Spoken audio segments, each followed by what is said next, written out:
सो आजकल एक बहुत कॉमन पिगमेंटेशन सबको बहुत ज़्यादा आजकल हो रही है, बहुत ज़्यादा नॉर्मल है वो। टैनिंग और पिगमेंटेशन दोनों डिफरेंट। टैनिंग आप देखते हैं कि स्किन पे सुपरफिशियली हमें तो क्या डेली सनस्क्रीन लगाना ही काफ़ी है टैनिंग को रोकने के लिए या इसका कुछ और? सनस्क्रीन आपको प्रिकॉशन देगा, दैट इज अ लेयर। आपकी स्किन के ऊपर आपने एसपीएफ अप्लाई किया हो 30 SPF 20, तो इसका मेन रीज़न क्या है लिखने का और ये किस किस स्किन पे काम करता है? वेरी करता है। अगर आप एसपीएफ 70 अगर आपने बाय किया हुआ है तो वो आप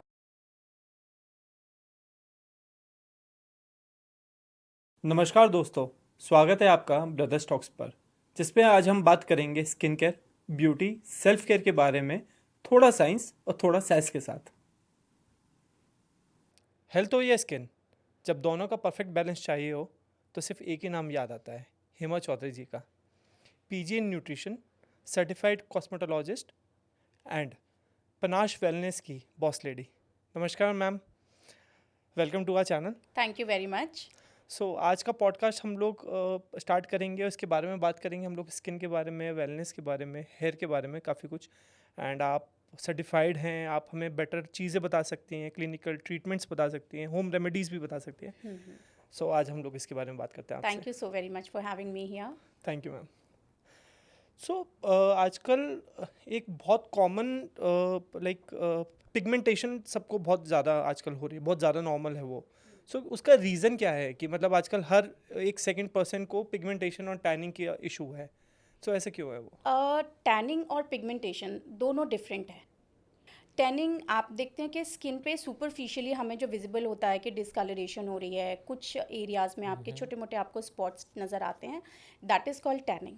वो आपकी बहुत ज़्यादा एक्सपोजर में हो सकती है कि सन एक्सपोजर बहुत ज़्यादा है, या अब हम अगर जिस इस लाइट में भी अगर हम बैठे हैं तो कहीं ना कहीं ये रेजेस भी हमारी स्किन को हार्म कर रही हैं। So that is a tanning. Pigmentation जो है उसके बहुत सारे रीजंस हैं। सबसे पहले तो हार्मोनल चेंजेस आ जाते हैं। हार्मोनल चेंजेस आपके किसी भी एज में हो सकते हैं, वो 17 साल में भी हो सकता है, 40 में, 45 में, 50 की एज में भी हो सकता है। तो pigmentation basically it's a skin disease you can से। Tanning is not a skin disease, ये सुपरफिशियली है, आप उसको ट्रीट कर सकते हैं बहुत नॉर्मल वे में, बट पिगमेंटेशन जो है इट्स अ स्किन डिजीज़। ये आपके हार्मोनल चेंजेस की वजह से भी हो सकती है, आपके ओवर स्ट्रेस की वजह से भी हो सकती है, आपका मेनोपोजल की वजह से भी हो सकती है, ड्यूरिंग प्रेगनेंसी भी कई बार पिगमेंटेशन जो है वो जनरेट हो जाता है। तो this is the difference between tanning and pigmentation. Usually क्या एज ग्रुप होता है जिसमें पिगमेंटेशन के आपके पास इतने सारे क्लाइंट्स आते होंगे? यूजुअली क्या एज ग्रुप होता है जो पिगमेंटेशन स्टार्ट होती है, या ज़्यादा मतलब उस एज ग्रुप में रहता है? अभी हम अगर बात करें तो अडल्ट एज में आपको ये चीज़ ज़्यादा मिलेगी, क्योंकि वर्क स्ट्रेस बहुत ज़्यादा हो गया है। आप काम को लेकर ज़्यादा ओवर थॉट करते हैं, प्लस काम में आप इतने ज़्यादा बिजी हैं कि आपका ध्यान आपकी स्किन की तरफ है ही नहीं। सो वो धीरे धीरे धीरे धीरे वो इंक्रीज़ होता चला जाता है। जब डीप स्पॉट्स आपको स्किन पे नज़र आते हैं, देन यू रियलाइज़ कि अभी कुछ होना स्टार्ट हो गया स्किन में। सो अडल्ट एज जिसमें आप काम में बहुत ज़्यादा बिजी हैं और आपका ध्यान अपनी स्किन की तरफ नहीं है, प्लस आजकल लाइफस्टाइल बहुत ख़राब हो गया है, आपका डाइटरी पैटर्न ख़राब है, आपका स्लीपिंग पैटर्न नहीं है। सो ये किसी भी एज में जनरेट हो रहा है, आप स्पेसिफाई नहीं कर सकते। बच्चों को भी हो रहा है क्योंकि स्कूल जा रहे हैं बच्चे, वर्कलोड बहुत ज़्यादा है, ट्यूशन्स हैं, एक्स्ट्रा क्लासेस हैं। तो 16 और 17 की एज में भी अब ये पिगमेंटेशन की जो विजिबिलिटी है वो बच्चों में भी अभी दिखने लगी है। ओके। तो क्या डेली सनस्क्रीन लगाना ही काफ़ी है टैनिंग को रोकने के लिए या इसका कुछ और प्रोसेस भी है टैनिंग को? सबसे ज़्यादा इम्पॉर्टेंट है खुद को रिलैक्स रखना। ठीक है। सनस्क्रीन आपको प्रिकॉशन देगा, दैट इज़ अ लेयर। आपकी स्किन के ऊपर आपने एसपीएफ अप्लाई किया हुआ है, उसने आपको एक प्रोटेक्टिव लेयर दे दिया ठीक है। है ना। बट उसको आपको मेंटेन करना पड़ेगा। आपने सुबह एसपीएफ लगाया, एवरी 4 to 5 आवर्स में उसको रीएप्लीकेशन की रिक्वायरमेंट होती है। ये 4 to बहुत कम 5 लोगों आवर्स को में? पता है। ओके। लोग सुबह अप्लाई करते हैं और उसके बाद स्ट्रेट अवे शाम को घर गए और उन्होंने अपना फेस क्लीन किया। इसकी कवरेज जो है वो 4 to 5 आवर्स की ही होती है। 4 to 5 आवर्स के बाद आपको इसको रीएप्लीकेशन की नीड होती है। एंड स्ट्रेट अवे आपको ऑफिस जाना है, आप ठीक है। ऑफिस जाने से आधा घंटा पहले एसपीएफ की एप्लीकेशन करिए। वो एक लेयर अच्छी प्रोटेक्शन आपको देगा। स्ट्रेट अवे के आपने एसपीएफ लगाया और आप सीधा ऑफिस के लिए निकल गए, it will take time to settle, right. तो वो आपको इतना प्रिकॉशन नहीं दे पाएगा। तो जैसे आप सनस्क्रीन की बात कर रहे हैं तो इसमें बॉक्स पे लिखा होता है SPF 50, SPF 30, SPF 20, तो इसका मेन रीज़न क्या है लिखने का और ये किस किस स्किन पे काम करता है बेसिकली? बेसिकली ये कवरेज होती है। अगर आपने SPF 50 परचेज किया हुआ है तो वो आपको कवरेज 30% देगा। ओके। ये स्किन टू स्किन वेरी करता है। अगर Okay. आप SPF 70 अगर आपने बाय किया हुआ है तो वो आपको कवरेज 50 की देगा। ओके। सो आप मैक्सिमम प्लस में जाकर के SPF परचेज करें। तो मतलब जितना ज़्यादा SPF होगा उतना ज़्यादा हमें सन से प्रोटेक्शन मिलेगी। यस। और आजकल इसमें भी कैटेगरीज आ गई है, लाइक एक मैंने देखा है कि वाटर सोल्यूबल होता है जो कि लाइक नॉन स्टिकी होता है, एक कुछ स्टिकी होता है, तो इसमें क्या डिफरेंस क्या होता है, मतलब लाइक उसमें भी स्किन टाइप के लिए होता है वो? अगर एक्ने प्रॉन स्किन है उसके लिए आप जेल बेस SPF प्रेफर कर सकते हैं, जो थोड़ा सा सिबम का जो जनरेशन आपकी स्किन में हो रहा है वो जेल बेस रहेगा तो वो थोड़ा सा उसको कंट्रोल करेगा और आपकी स्किन पे ऑयल विजिबल नहीं होगा। ड्राई स्किन पे अगर आप जा रहे हैं तो आप ऑयल बेस के ऊपर जा सकते हैं। अगर ड्राई स्किन है तो आप ऑयली SPF। एंड जैसे अभी आपने बताया कि जो लाइक आप मॉर्निंग में लगाइए, लाइक फिर 4 to 5 आवर्स के बाद लगाइए, तो जिनका लाइक ऑफिस वर्क है या कॉर्पोरेट में है उनके लिए काम करता है। अब जैसे हम लोग हैं, हमारा फील्ड वर्क है, ज़्यादा हमें मतलब सन एक्सपोजर बहुत ज़्यादा होता है हम लोगों का। सो मुझे तो कई बार ऐसा फील होता है कि मैं लाइक जितनी सनस्क्रीन लगाता हूँ और उसके बाद मुझे लाइक स्वेट आता है, मैं उसको वाइप आउट करता हूँ, वो ख़त्म हो जाती है। सो उसके लिए मुझे क्या, मतलब आप सजेस्ट करते हैं कि हमारे जैसे लोग जो फील्ड वर्क जिनका ज़्यादा है उनको क्या करना चाहिए? उनको एवरी 3 आवर्स में एप्लीकेशन करनी चाहिए and it is very easy. अगर कर सकते हैं अपने साथ आप, वेट वाइप्स बहुत इजीली अवेलेबल हो जाती है मेडिकल स्टोर पे, आप एक बार उसको वाइप कर लीजिए। स्वेटिंग अगर हुई आपको, आपने वाइप किया और उसके बाद एक सटल SPF आप डैप करके अपनी स्किन के ऊपर लगाइए एवरी 3 आवर्स में। थोड़ा मेहनत आपको अपनी स्किन के लिए करना पड़ेगा। जी। तो ये फेस वॉश करके लगाना होता है या वैसे भी अप्लाई कर सकते हैं अब normally? अगर क्योंकि आप रोड पर हैं, आपके पास ऑप्शन नहीं है कि आप अपना फेस कहाँ क्लीन करेंगे, तो आप वाइप यूज़ कर सकते हैं। Right. आप वाइप यूज़ करिए एंड 2 मिनट्स के बाद जब थोड़ा सा ड्राई हो जाए फेस, आप SPF एप्लीकेशन कर लीजिए। एंड इसका अगर हमें एक क्लिनिकल कोई ट्रीटमेंट अच्छा चाहिए तो क्या, मतलब लाइक इसमें पील ऑफ भी आती हैं बहुत सारे, क्यू स्विच भी होता है एक इसका जो लेज़र होता है, सो मतलब या इससे ज़्यादा कुछ क्या इफेक्टिव है, जो सबसे ज़्यादा इफेक्टिव है पिगमेंटेशन एंड टैनिंग के लिए? ये डिपेंड करता है कि आपकी स्किन की सिचुएशन कैसी है। अगर डीप पिगमेंटेशन है, आप उसको पील्स के थ्रू ही आप ट्रीट कर सकते हैं। पील बेसिकली क्या है, इट्स अ एक्सफोलिएशन। आपकी जो सुपरफिशियल स्किन का जो लेयर है उसको पील ऑफ कर दिया जाता है और सेकेंड लेयर उसको रिप्लेस करती है। तो कहीं ना कहीं थोड़ा सा स्किन सेंसिटिव हो जाता है, उसको हाइड्रेशन की भी नीड होती है। तो पील्स के साथ में हाइड्रा फेशियल आपने सुना होगा, इट्स वेरी ट्रेंडी। तो पील्स के साथ में अगर आप हाइड्रा को कंबाइन करके लेते हैं तो एक अच्छी क्वालिटी स्किन मेंटेन हो जाती है। Q switch it's a laser treatment. इसकी बीम्स होती हैं, लेज़र लाइट्स होती हैं जो डीपरली आपकी स्किन को जाकर के इंटरनली ट्रीट कर रहा है। That is also a good option. But peel और क्यू स्विच में आप वेरिएशन इस तरह से हो जाते हैं कि अगर कोई वर्किंग है और क्योंकि skin exfoliate you are not comfortable कि आप ऑफिस जाओ, ऑफिस गोइंग लोगों के लिए Q switch is the better option. और जो वर्क फ्रॉम होम कर रहे हैं वो पील के साथ में जा सकते हैं। एंड अगेन वो डिपेंड करता है कि आपकी स्किन की सिचुएशन क्या है। तो इसके अलावा कोई होम रेमेडी भी है जो जिनको बेसिक थोड़ा बहुत टैनिंग हो या कुछ उसके लिए रिमूव करने के लिए घर पे वो रिमूव कर पाए टैनिंग? देखिए पहले ऐसा होता था कि हम बेसन का लेप लगाते थे। इट्स नॉट लाइक कि आप अभी नहीं लगा सकते हो, आप अभी भी उसको लगा सकते हो। बट आजकल का जो एनवायरनमेंट है, जिस तरह का पोल्यूशन है, हैवी पोल्यूशन है, बेसन का लेप या दही का लेप आपको वो नीटनेस नहीं देगा। रूटीन बेस पे अगर आपको अपना स्किन को मेंटेन करना है तो आप CTM, एक सिंपल सा प्रोसेस होता है, क्लेंजिंग, टोनिंग एंड मॉइस्चराइजिंग। आप एवरी नाइट 10 मिनट आप अपनी स्किन को दीजिए, क्लीन करिए स्किन को। आप कच्चे दूध से क्लीन कर सकते हैं, किसी अच्छे क्लिनजर से उसको क्लीन कर सकते हैं। अगर रोज़ वाटर अवेलेबल है तो टोनिंग के तौर पर आप रोज़ वाटर यूज़ कीजिए। आपका स्किन फ्रेंडली है, आप किसी भी स्किन टोन पर उसको यूज़ कर सकते हैं। और जो भी moisturiser according to your skin tone आपको बेटर लगता है, आपको सूट कर रहा है, आप उसको अप्लाई करिए। That's quite enough for your skin. And जैसे अभी आपने बताया कि लाइक जो लेज़र ट्रीटमेंट्स हैं या पील ऑफ है, सो इससे स्किन कहीं ना कहीं पे सेंसिटिव होती है आपकी। सो इसमें भी कुछ ऐसा है कि आपको कितनी, मतलब मिनिमम कितनी सेटिंग्स लेनी चाहिए या मैक्सिमम कितनी लेनी चाहिए, उसके बाद आपको अवॉइड करना चाहिए लेना मतलब सेटिंग्स, क्योंकि ज़्यादा सेंसिटिव होने के बाद भी आपको कुछ एक्ने और वो सब का भी इशू आ सकता है? Everything need a maintenance. ये ट्रीटमेंट आपकी स्किन की कंडीशन के ऊपर डिपेंड करता है। अगर मीडियोकर स्किन है कि सुपरफिशियल पिगमेंटेशन विजिबल बहुत ज़्यादा नहीं है, तो 3 to 5 सेशंस में वो क्योर हो जाती है।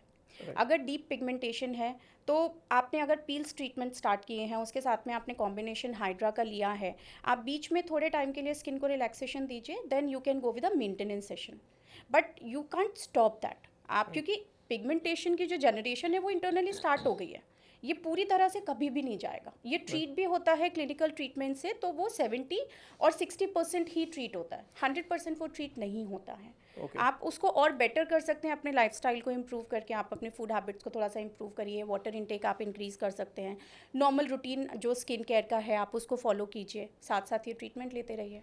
तो मतलब ट्रीटमेंट परमानेंट ही लेना पड़ेगा अगर बात करते हैं तो इसका कुछ ऐसा नहीं है कि that is 5 sitting completely up to the customer और अ पर्सन कि आप अपनी स्किन को कितना मेंटेन करना चाहते हो। अगर आपने इनिशियली अपनी स्किन को मेंटेन करना स्टार्ट किया है तो आप उस पोजीशन तक जाएंगे ही नहीं। Right. और अगर उस पोजीशन पर हम हैं तो एक अच्छे कॉस्मेटोलॉजिस्ट की राय के साथ में आपको अपने ट्रीटमेंट्स लेने चाहिए और मेंटेन करना चाहिए अपनी स्किन को, which is very important. And ये हमारे व्यूअर्स को बताइए कितना एक्सपेंसिव हो सकता है ये वाला ट्रीटमेंट, Uh, मतलब ये ex- दोनों ट्रीटमेंट्स। हाँ लेज़र ट्रीटमेंट और पील्स बहुत एक्सपेंसिव नहीं है, बहुत एक्सपेंसिव नहीं है। It's a pocket friendly treatment. 3 to 5 sessions मैं कोट तो नहीं कर सकती, बट बहुत एक्सपेंसिव नहीं है। एक आप नॉर्मल अप्रोक्स मतलब कुछ एक आप approx। आइडिया दे सकते हैं सो दैट हमारे व्यूअर्स को एटलीस्ट इतना पता चले कि अच्छा यार ये 15,000 का पड़ता है, मैं अफोर्ड कर सकता हूँ, मैं देख सकता हूँ, मतलब कुछ एक आइडिया अप्रॉक्सीमेटली 15 to 20,000 में आपका ये ट्रीटमेंट कंप्लीट हो जाता है। जी। 5 to 6 सेशन आप बोल सकते हैं इतना राइट हो राइट जाता है। राइट। ओके ठीक है।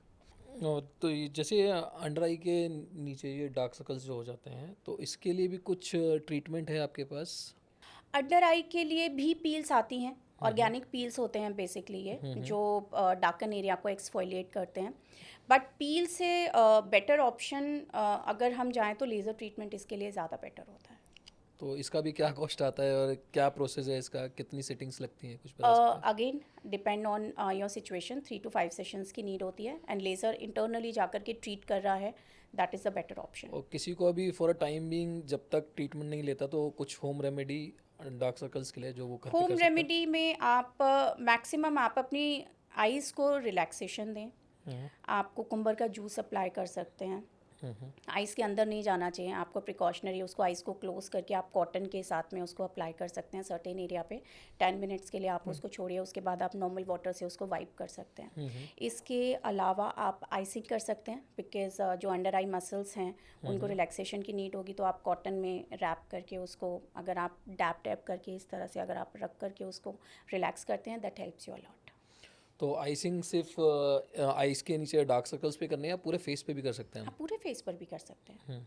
इसके बेनिफिट्स क्या हैं आइसिंग करने के फेस पे? आइसिंग बेसिकली जैसे मैंने अभी आपको बताया कि आपके फेशियल मसल्स को रिलैक्सेशन दे रही है, प्लस पोर्स को मिनिमाइज करती है, एंटी एजिंग में भी आपको हेल्प करती है। कोलेजन लूज हो रहा है आपका, आप अपलिफ्ट करके आइसिंग करेंगे तो वो आपको हेल्प करेगा।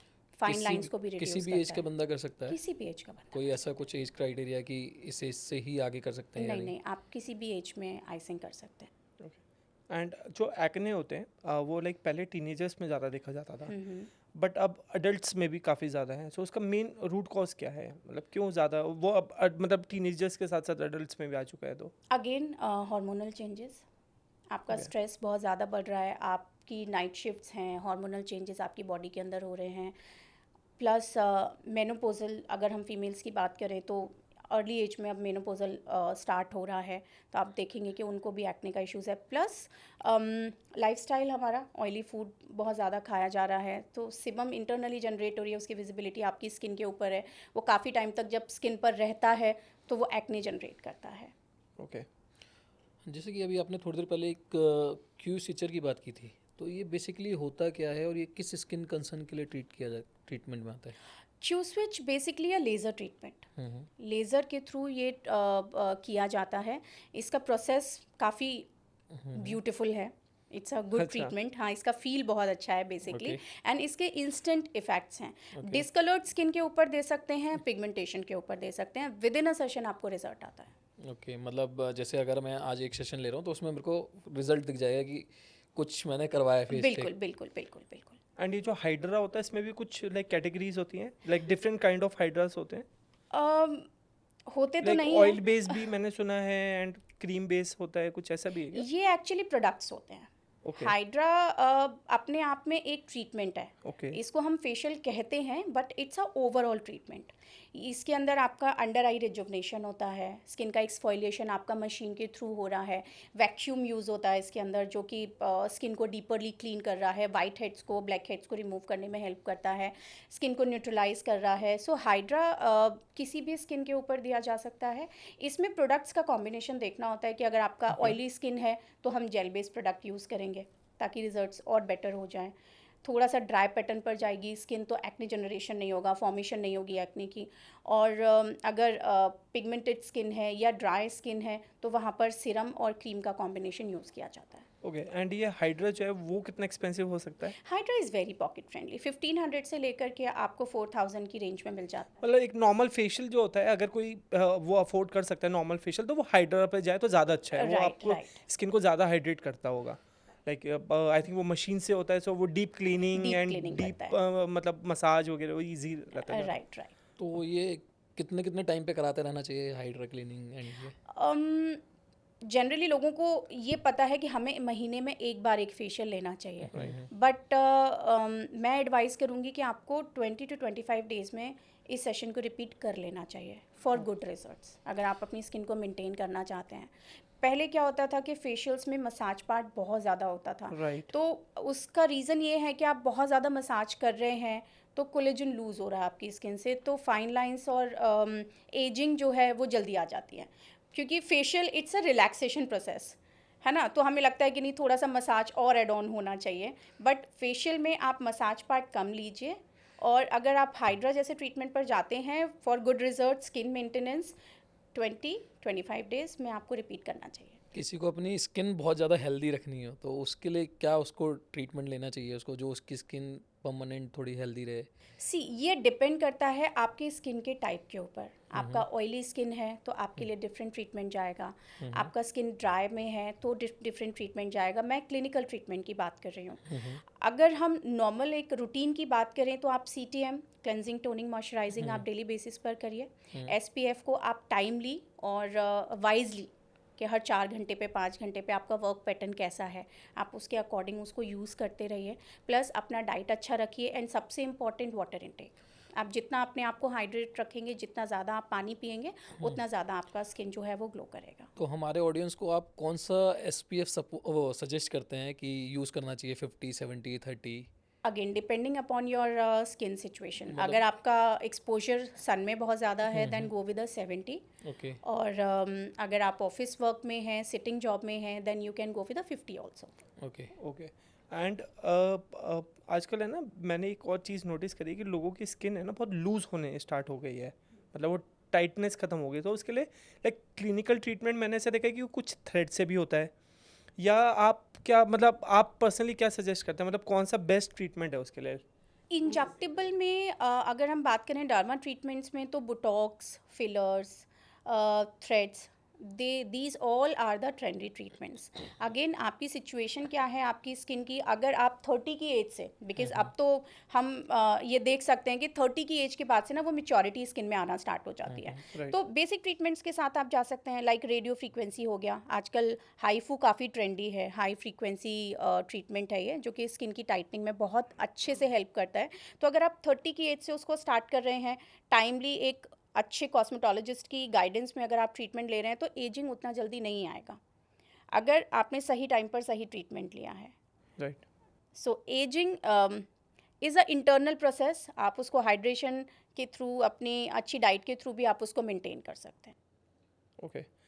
एंड जो एक ये आता है ग्लूटाथियोन आता है, उसके आजकल इंजेक्टेबल्स भी बहुत फेमस हो रहे हैं। सो वो मतलब किस इंसान को लेना चाहिए, मतलब क्या किसकी क्या नीड है उसके अकॉर्डिंगली उसको लेना चाहिए, एंड वो कितने लॉन्ग लास्टिंग होता है? क्योंकि मैंने सुना है कि वो बहुत उसका ग्लो मिलता भी अच्छी जल्दी है इंजेक्टेबल से, एंड उतनी जल्दी चला भी जाता है। सो उसके आप बताएं थोड़ा सा। ग्लूटाथायोन बेसिकली आपकी बॉडी के अंदर ही पाया जाता है, ओके। है ना। ये हमारे बेसिकली सेल्स को प्रोटेक्ट करने का काम करता है हमारी बॉडी में। आप इसको अगर मेडिसिन के थ्रू लेते हैं that will also help you.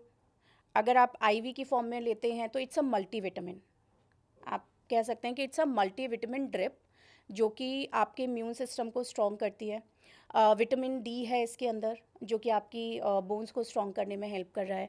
Vitamin C है, जो कि आपकी स्किन की जो रिचनेस है उसको इम्प्रूव कर रहा है, आपकी स्किन की टोन को इम्प्रूव करेगा। सो ये एक अच्छा ट्रीटमेंट है, और आप इसे किसी भी एज ग्रुप में ऑप्ट कर सकते हैं। इन टर्म्स ऑफ मेडिसिन अगर आप लेना चाहते हैं, दैट इज़ ऑल्सो एडवाइजेबल और हेल्दी, और अगर आप आईवी के थ्रू लेना चाहते हैं तो और बेस्ट है। एंड अभी तो आजकल टैबलेट्स भी आ गई है कि लाइक वो जूस काइंड ऑफ होता है, उसको आप पानी में उसको डिज़ोल्व करो, वो पी लो, तो वो काम करता है। डेफिनेटली काम कर, okay. It's a nutritive. And ये जो इंजेक्टेबल होता है, ये कितना लॉन्ग लास्टिंग हो सकता है? मतलब अगर अगर कोई पर्सन लेता है उसका, मतलब लाइक सेटिंग्स लेता है, तो कितना लॉन्ग लास्टिंग जाता है वो? आप इसको एवरी मंथ ले सकते हैं।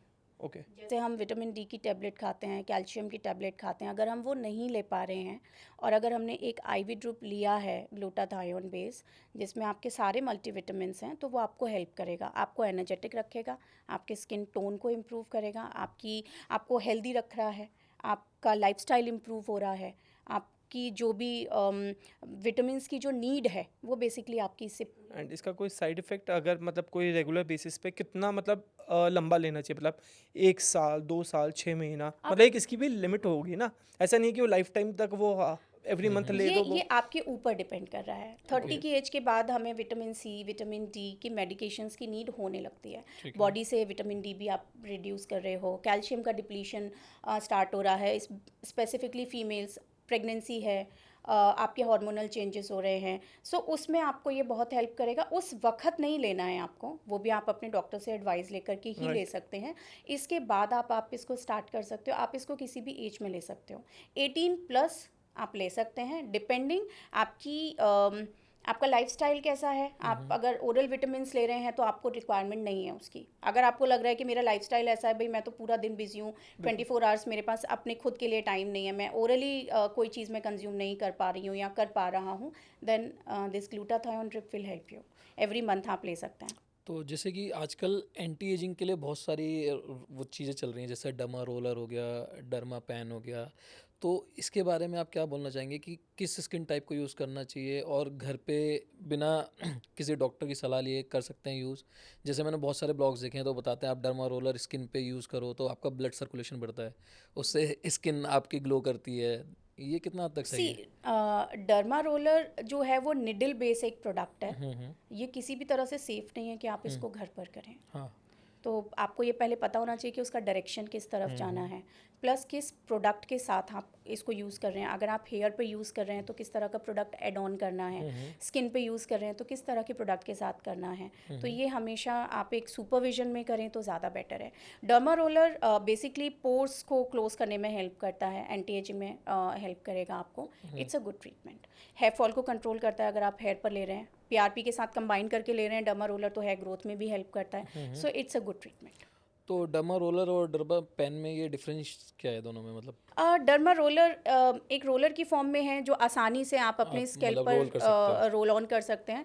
और जो पेन है ये डीपर जाकर के कोई भी जैसे सिरम आपको पेनिट्रेट करना है, ग्रोथ सिरम आपको पेनिट्रेट करना है, तो वो डीपरली पेनिट्रेट करता है। Okay. पीआरपी के साथ भी आप पेन को कंबाइन कर सकते हैं, तो वो हेयर ग्रोथ जो है वो और बेटर हो जाती है, इम्प्रूव हो जाती तो है। मतलब आप घर में ये सब प्रोडक्ट यूज़ करने की सजेशन नहीं देंगे? मैं नहीं, बिल्कुल। बिल्कुल नहीं दूंगी। एंड पीआरपी एग्जैक्टली होता क्या है ये? It's a platelet rich plasma. आप ही का ब्लड है, उसको सेंट्रीफ्यूज करके एक प्लाज्मा निकल कर आता है, उसको आप इंजेक्ट कर सकते हैं। आप अपने हेयर पे कर सकते हैं। आपके हेयर को हेल्दी अगर आप करना चाहते हैं then PRP is a best treatment. और अगर आप स्किन पे जाना चाहते हैं तो पीआरपी आप फेस पर भी कराइए, आपको ग्लो में अच्छा। हेल्प करेगा, एंटी So, एजिंग प्रॉपर्टी है। दोनों के लिए, लाइक स्किन के लिए एंड हेयर के एंड लिए, दोनों हेयर के लिए? दोनों के लिए। ओके। एंड आजकल एक फेशियल बड़ा ट्रेंडिंग है लोगों में, लाइक वो है फोटो फेशियल। वो एग्जैक्टली क्या है और वो कितना एक्सपेंसिव हो सकता है? Photo facial is also again laser treatment. लोगों के दिमाग में ये है कि लेज़र ट्रीटमेंट पे नहीं जाना चाहिए, डर लगता है कि ये स्किन को डैमेज करेगा। फोटो फेशियल डीपरली 3rd लेयर तक जाकर के आपकी स्किन को ब्राइटनिंग देता है, okay. And it's a very pocket friendly. आपको 3000 से 5000 की रेंज में ये बहुत आराम से मिल जाता है। ओके। एंड एक मुझे नहीं पता वो स्कैम चल रहा है मार्केट में या वो रियलिटी है, वो आप हमें क्लियर करिए और हमारे व्यूअर्स को क्लियर करिए। आजकल जो गर्ल्स हैं उनके अंदर बड़ा ट्रेंड है लाइक कोरियन स्किन का, बहुत ज़्यादा ट्रेंड चल रहा है। सो कोरियन स्किन पॉसिबल है इंडिया के अंदर, या हमारे जो इंडियन जो टेक्सचर होता है स्किन का उस पर पॉसिबल है वैसे स्किन को मतलब अचीव करना, या वो सिर्फ पागल बनाने के तरीके हैं और वो पॉसिबल नहीं है? बेसिकली देखिए, ये डिपेंड करता है आप किस एनवायरनमेंट में रह रहे हैं। ओके। कोरिया का एनवायरनमेंट अलग है, उनके जीन्स अलग हैं, हमारे इंडियन टोन अलग है, राइट। इंडियन जीन्स अलग हैं। सो हम इंडियन स्किन भी बहुत अच्छी और बहुत ग्लोइंग स्किन है। इट्स अ फेशियल, आप उसको फेशियल की तरह से ही कंसीडर करिए।